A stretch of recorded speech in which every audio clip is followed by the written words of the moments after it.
सी मुस्कान है बेटी, जीवन की फुलवारी है।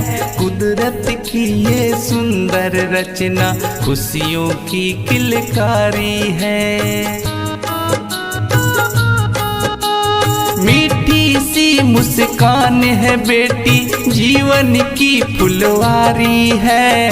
कुदरत की ये सुंदर रचना, खुशियों की किलकारी है।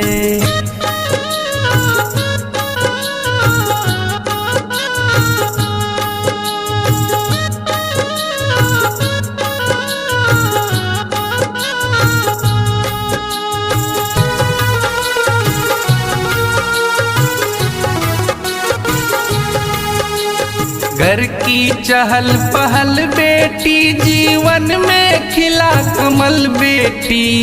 कभी गुनगुनी कभी सुहानी, चंदा सी शीतल बेटी। घर की चहल पहल बेटी, जीवन में खिला कमल बेटी। कभी गुनगुनी कभी सुहानी, चंदा सी शीतल बेटी। बेटी नैनों की ज्योति, बेटी सबकी दुलारी है।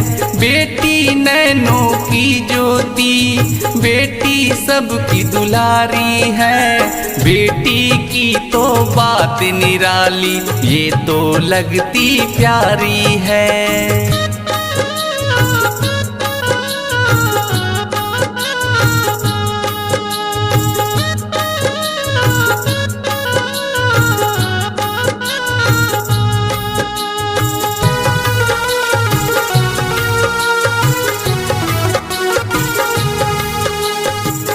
बेटी के मन बेकल है, बेटी है तो ही कल है।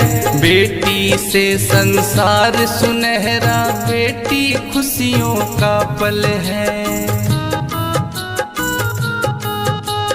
बिन बेटी के मन बेकल है, बेटी है तो ही कल है। बेटी से संसार सुनहरा, बेटी खुशियों का पल है। बेटी का है कोमल हृदय, बेटी से सृष्टि सारी है। बेटी का है कोमल हृदय, बेटी से सृष्टि सारी है। कुदरत की ये सुंदर रचना, खुशियों की किलकारी है।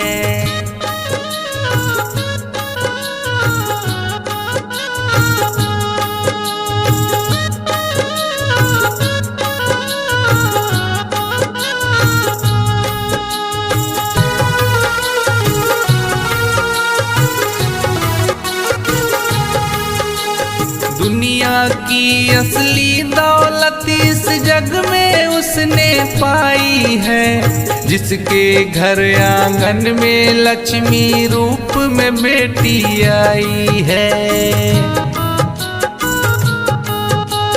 दुनिया की असली दौलत इस जग में उसने पाई है। जिसके घर आंगन में लक्ष्मी रूप में बेटी आई है। सपनों की अंतर ज्योति, जग जननी तू न्यारी है। सपनों की अंतर ज्योति, जग जननी तू न्यारी है। कुदरत की ये सुंदर रचना, खुशियों की किलकारी है। कुदरत की ये सुंदर रचना, खुशियों की किलकारी है। मीठी सी मुस्कान है बेटी, जीवन की फुलवारी है। मीठी सी मुस्कान है बेटी, जीवन की फुलवारी है। कुदरत की ये सुंदर रचना, खुशियों की किलकारी है। कुदरत की ये सुंदर रचना, खुशियों की किलकारी है।